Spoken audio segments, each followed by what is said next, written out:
tardes a todas. Soy María José Blanco, periodista de Force Chile, y en esta oportunidad estamos para conversar en nuestro foro de Mujeres Poderosas respecto al liderazgo femenino dentro de la política chilena y cómo esta también impacta al resto de la región.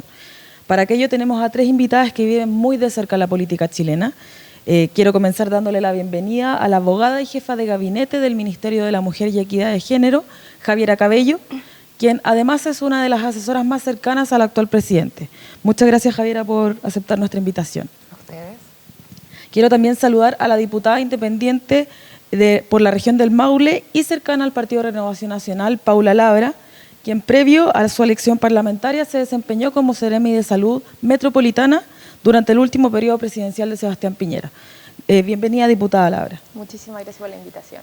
Nuestra tercera invitada es la actual directora ejecutiva de la Fundación Hay Mujeres, Fernanda Undurraga, organización que tiene como objetivo enfrentar la desigual presencia de las mujeres en su calidad de expertas y dentro de las fuentes de información de los medios de comunicación, además de los desafíos que existen en el mundo laboral por la equidad de género. Muchas gracias por estar presente a las 3. Gracias, feliz de estar acá. Durante los últimos años han pasado hechos inéditos en nuestro país. Se eligió a la primera mujer presidenta en 2005, Michelle Bachelet. También la nueva constitución fue escrita de forma paritaria, la única en ser escrita así en el mundo. Ya en marzo de este año, el presidente Gabriel Boric nombró a su primer gabinete ministerial, donde 14 de las 24 carteras del gobierno fueron otorgadas a mujeres, convirtiéndose así en la primera vez que en Chile había una mayoría femenina por sobre la masculina entre los secretarios y secretarias de Estado. Entre ellas también la doctora Isquia Siche se convirtió en la primera mujer en ser ministra del Interior y así también ser vicepresidenta del país. En esta línea comencemos por la pregunta principal de nuestro panel. Según su propia perspectiva, Javiera, ¿cómo cree que ha evolucionado la participación política de la mujer en nuestro país? A ver, yo creo que hay 3 ideas principales que me gustaría recalcar sobre la pregunta. Primero, claro, yo creo que estamos ante procesos, no solamente la Convención Constitucional, sino también, como tú bien decías, el mismo gobierno y quienes lideran, digamos, las distintas carteras, que son procesos de democracia paritaria.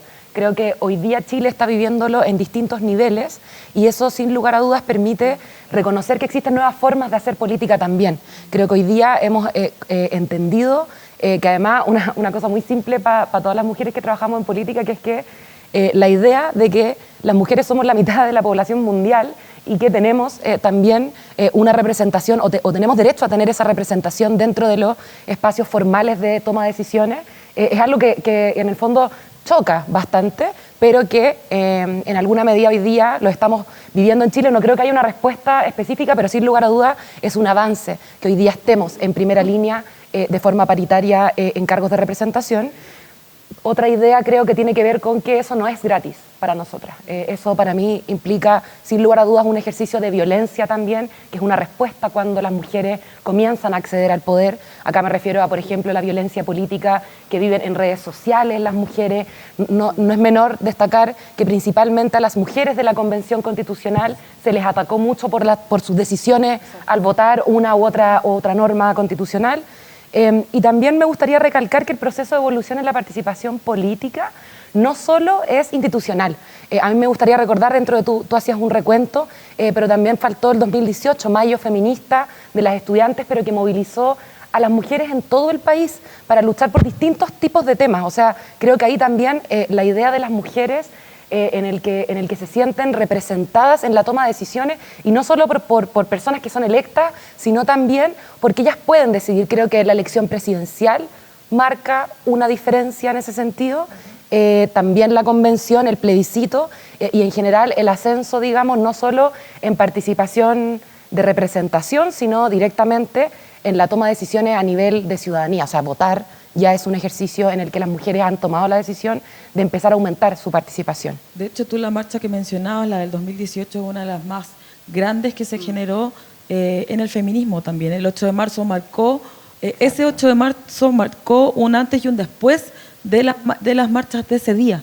Fernanda, ¿tú cómo crees que ha evolucionado la mujer en la política? Mira, yo siempre trato de partir desde una mirada optimista. Entonces voy a partir por ahí y después me voy a ir un poco hacia el realismo, no quiero decir pesimismo. creo que había una evolución súper interesante. Es decir, en el mundo, cuando se quiere ver las cifras de cuál es el nivel de participación política de las mujeres, lo que se hace ver es la participación a nivel parlamentario. En ese sentido, efectivamente, hemos tenido avances. Hace pocos años estábamos a nivel 100, a nivel mundial, y ahora estamos en el nivel 42. Tenemos cerca de un 35% de participación parlamentaria. Eso, de todas maneras, merece un aplauso y tenemos motivos súper claros. La reforma del 2015, ¿cierto?, que estableció el tema de las cuotas para los partidos políticos y, sobre todo, y aquí coincido mucho contigo, el trabajo de base que han hecho las organizaciones sociales, el movimiento feminista, han contribuido a que se avance en ese sentido. Así que creo que efectivamente hemos tenido avance, eso se aplaude, sigamos por ese camino. Pero si miramos ya como el panorama más completo, creo que ahí nos tenemos que pegar como un golpe de realidad. Cuando vemos la historia del Congreso Nacional, que parte en 1811 hasta hoy día, hemos tenido cerca de 4.000 parlamentarios. ¿Cuántos han sido mujeres? Un poco más de 100, menos del 3%. Entonces, felices de tener hoy día el 35%, pero nuestro histórico es bajo el 3% todavía. Entonces, no hay que perder eso de foco. Y tampoco hay que perder de vista el hecho de que esto no es solo el Parlamento. Como decía, está el tema de la participación ciudadana, pero también hay otros sectores de participación. ¿Y cuál es la más directa? El tema de las alcaldías que tenemos en Chile, más de 300 alcaldías. ¿Cuál es el nivel de participación de mujeres alcaldesas? Cerca del 17%. Las concejalas, 33%. Entonces creo que si bien ha habido avances, tenemos que recordar que venimos de una historia y que ha sido producto de una lucha, porque es una lucha esto en respuesta a una violencia sistemática que ha habido contra las mujeres, que se han logrado estos avances. Entonces no perder eso de foco para seguir orientando los esfuerzos en ese sentido. Paula, ¿y a ti qué te parece esta participación? O sea, hemos visto que en las últimas elecciones de alcaldes y alcaldesas aparecieron muchas mujeres y en municipios que tienen bastante prioridad a nivel nacional. O sea, la comuna de Santiago, Las Condes, también en regiones, en Viña del Mar. ¿Cómo ves tú ese avance? Bueno, aquí yo voy a tomar la palabra de lo que ya han mencionado aquí las otras panelistas y lo que también has dicho tú. Que la mujer tenga mayor participación en la política al día de hoy, eso ha sido una lucha histórica. En el año 1949, que no hace tanto tiempo, recién las mujeres tuvieron derecho a voto. En 1999 recién tuvimos las primeras candidatas a presidenta de la República, eso es tan solo 23 años atrás. Y tú lo mencionabas al principio, el 2006 tuvimos nuestra primera mujer presidenta de la República, Michelle Bachelet. Esto es un avance importante y lo decía también Fernanda. Se incorporó el año 2016 la ley 20.840, donde se incorpora la cuota de género, que esto hace que sea más representativo la participación de las mujeres.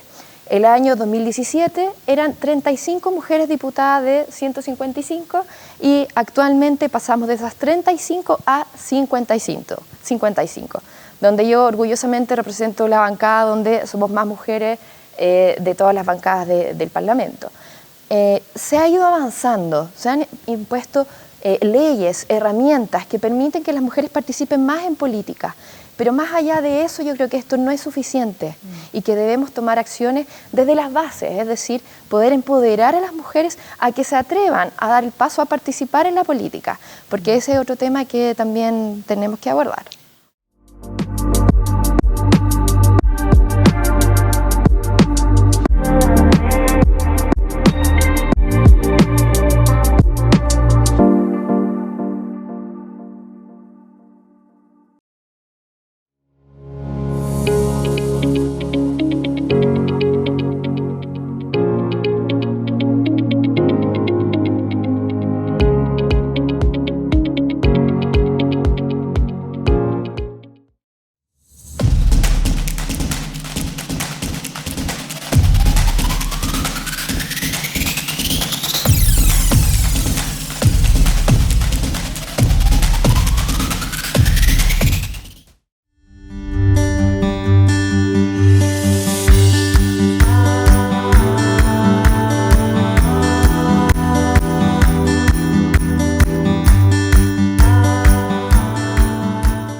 Uno de los aspectos también relevantes de por lo menos del actual gobierno es que se incluyó al Ministerio de la Mujer y Equidad de Género dentro del comité político, algo que nunca había pasado en nuestro país.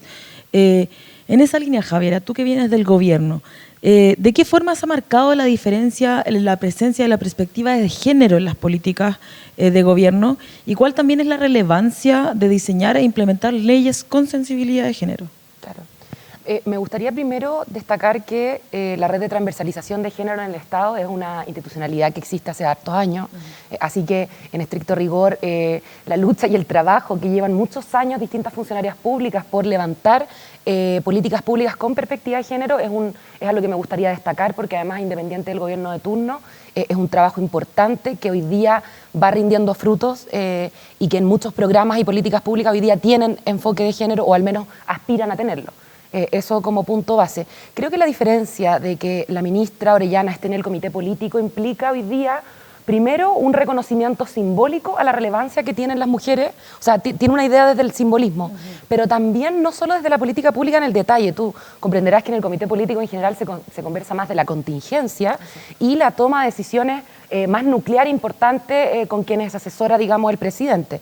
En ese sentido, la diferencia tiene que ver con cómo una feminista que entra a un espacio de ese tipo de toma de decisiones puede incorporar esa perspectiva en todo tipo de toma de decisiones. No solo al hablar de una política pública en particular, sino cómo tú miras el debate que se está dando, cómo afecta a las mujeres, poner todo el tiempo en perspectiva cómo esta decisión va a afectar a las mujeres en el día a día, en la toma de decisiones concretas, en declarar o no un estado de excepción constitucional, por ejemplo, en, no sé, decidir que el tren o que un transporte público va a pasar por un lado u otro. Pensar en el cuidado. Yo creo que también, en particular, la ministra y desde el ministerio hemos relevado una ética del cuidado en el gobierno que busca no solo a propósito de ambiciosamente establecer un sistema nacional de cuidados, que es parte de nuestro programa de gobierno, sino también en estar mirando cómo todas las políticas públicas y las decisiones del día a día del gobierno van pensando en un Estado que cuida. Uno de los objetivos también uno de los objetivos principales de la Fundación Hay Mujeres es precisamente visibilizar los distintos aspectos de debate y conversación en los medios de comunicación. Ese era el objetivo principal por donde partió. ¿Qué efecto crees tú que tiene la ciudadanía el generar una mayor visibilización de la mujer en los distintos escenarios de la toma de decisiones? El primero es que las temáticas que tocan directamente a las mujeres y que históricamente no se habían abordado, se empiezan a tocar, ya están sobre la mesa. O sea, vemos que el tema de los cuidados, el tema de la corresponsabilidad y tanto el tema de la violencia hacia las mujeres, ahora por fin están sobre la mesa y eso ya nadie lo puede sacar. Eso uno. Entonces, esas temáticas están ahí. Hasta hace poco, o sea, nunca habíamos visto, por ejemplo, senadores o diputados hombres hablando de la menstruación. Los productos de higiene para las mujeres, esos temas no se tocaban porque generaban un cierto pudor y había otros que generaban derechamente un cierto rechazo. Entonces, tener a mujeres ahí visibiliza los temas y los pone como prioridad. Eso es lo primero. Lo segundo, tener a mujeres en puestos visibles, ya sea en la política o en altos cargos empresariales, en la academia, ayuda a que por fin bajemos todos estos sesgos que existían, estos estereotipos, ¿cierto?, tanto sociales hacia las mujeres como de las mujeres con ella misma.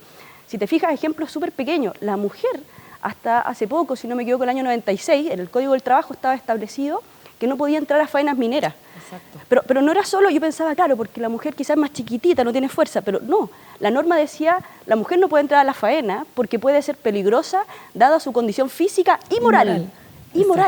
Entonces, existían en la legislación y todavía existen otras discriminaciones que se dan en base a estereotipos. Todavía en el Código Civil somos incapaces relativas en la sociedad conyugal.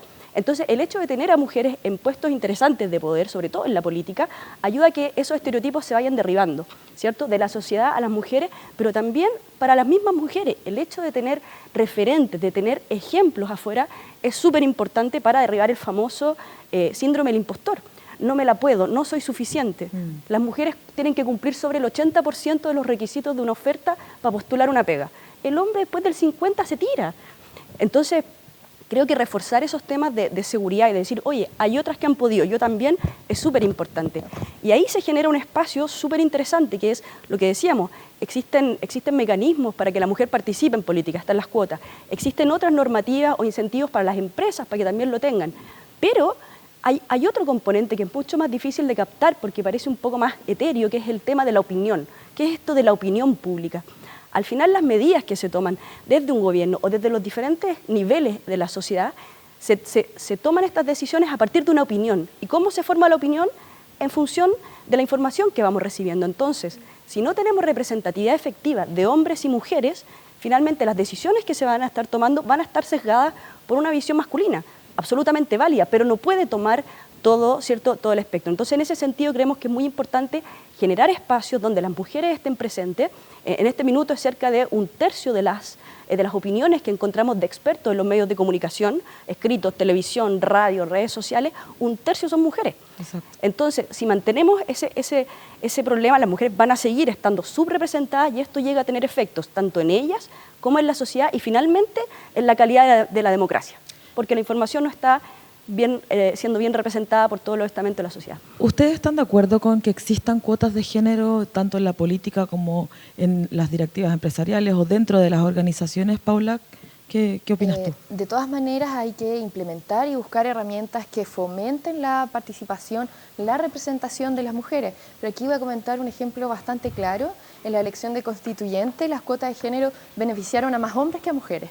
De hecho, mujeres que fueron más votadas quedaron fuera por esta cuota de género donde se benefició a hombres por sobre mujeres. De todas maneras, estos mecanismos siempre son útiles, pero es necesario buscar, más allá de solamente esto, como decía anteriormente, llegar a las bases, porque es algo cultural en la idiosincrasia nuestra, que generalmente se subestima a la mujer en cuanto a sus competencias.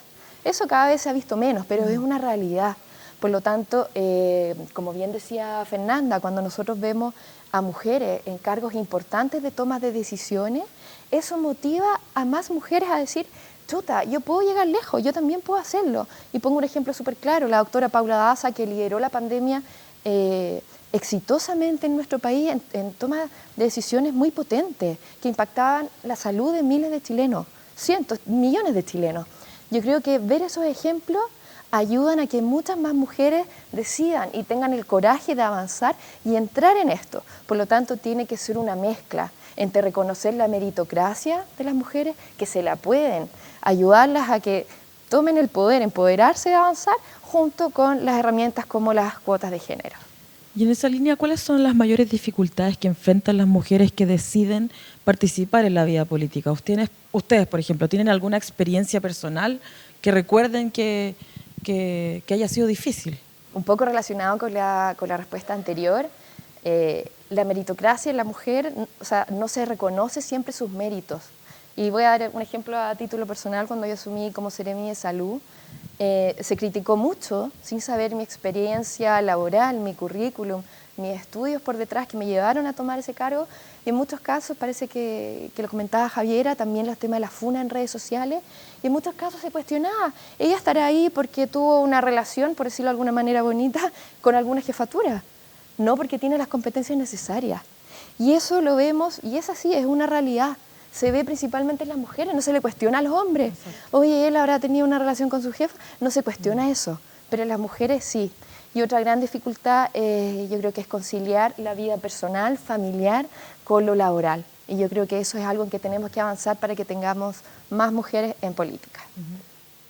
Yo diría que las mayores dificultades son el cuidado de personas dependientes, niños, niñas, adolescentes, que en general las mujeres son quienes se hacen cargo en los espacios familiares, y también la violencia política que viven particularmente y de forma especial las mujeres. Yo creo, ya lo referí, creo que Paula lo menciona muy bien.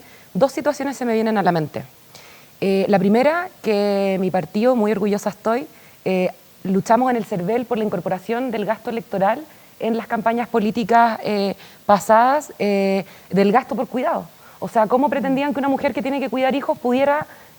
Y a nadie se le había ocurrido. ¿Por qué a nadie se le había ocurrido? Porque los hombres eran quienes comenzaban en el fondo candidaturas para cargos de representación popular, que no tenían ni que pensar, en su mayoría, en el cuidado de los hijos o de las personas dependientes de la familia. Porque había otra persona que se hacía cargo. Exacto. Que se incorporara, para mí, por ejemplo, es un ejercicio de justicia que permite el acceso y va rompiendo algunas barreras para que las mujeres puedan, en particular ahí, participar de la vida política formal, es decir, cargos de elección popular en este caso.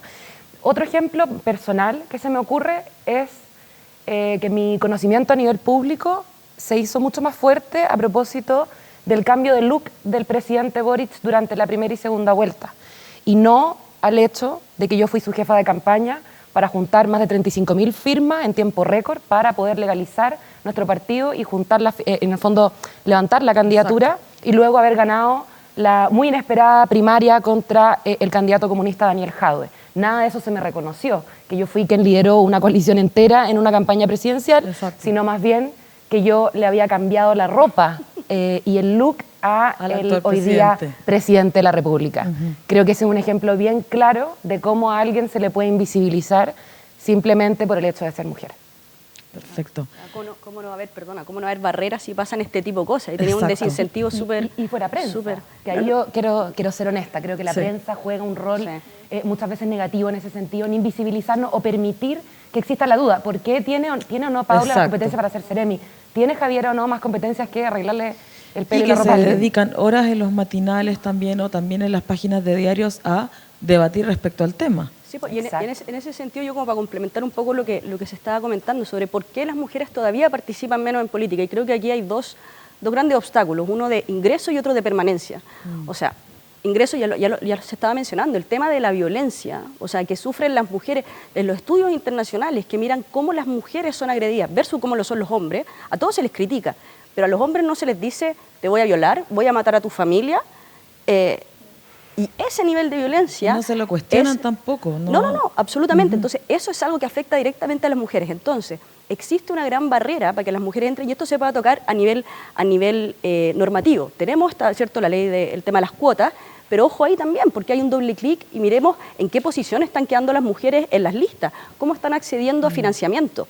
Entonces, eso es una cosa. Segundo, también en el tema del ingreso y cómo lo atacamos desde el nivel normativo. En Chile estamos súper al debe con una normativa que efectivamente impulse y proteja a la mujer que participa activamente en política o en la vía pública. Esto ya lo tiene México, lo tiene Bolivia, lo tiene Costa Rica. Nosotros estamos un poco atrás en esa parte. Entonces tenemos que robustecer la parte normativa. Y luego hay una parte de permanencia. En los países ya que siempre estamos mirando hacia afuera, ¿cierto? En Francia, que es un país hiperdesarrollado, las mujeres... La carrera política de la mujer dura menos, porque es más difícil permanecer. Exacto. En Suecia, que siempre miramos, ¿cierto?, los nórdicos, siempre top 1 en el tema de género, ya está establecido matemáticamente cuánto afecta la maternidad a la carrera política. Allá, que tienen medidas súper buenas de apoyo. Entonces, tanto el ingreso como la permanencia son súper difíciles si no tenemos un marco normativo, social, ¿cierto?, robusto, que haga que las mujeres puedan estar, que se les permita entrar en condiciones de seguridad y haciendo también un acompañamiento, porque históricamente no han tenido las herramientas comunicacionales de exposición y de participación. Hay un hecho que a mí me recordó hace algunos años, cuando la actual vocera de gobierno, Camila Vallejo, era diputada, llevó a su hija recién nacida a amamantar en el Parlamento y se le criticó profundamente por eso. O sea, hoy día pensamos, ¿quién podría criticar a una madre que está alimentando a su hijo y además está trabajando, está cumpliendo con su labor parlamentaria? Entonces, eso, pese que fue criticado, yo conversaba con la ministra y me decía, pese que eso fue al principio negativo, hoy día yo lo veo y lo veo como positivo. ¿Por qué? Porque cuando se presentó al actual gabinete, vimos después la foto presidencial con todos los ministros y ministras con sus hijos. Y se aplaudió, y eso también de forma internacional se destacó. Entonces, vemos como un contraste. Hace algunos años se criticaba a una diputada por alimentar a su hija recién nacida, a hoy día ver una foto presidencial con niños, y tanto hombres como mujeres. Entonces vemos que la cosa va evolucionando de cierta forma. Quiero agradecerles también, Javiera, Paula y Fernanda, por estar aquí presentes, por aceptar nuestra invitación a nuestro primer foro de Forbes Mujeres Poderosas. Les agradezco su presencia y muy buenas tardes.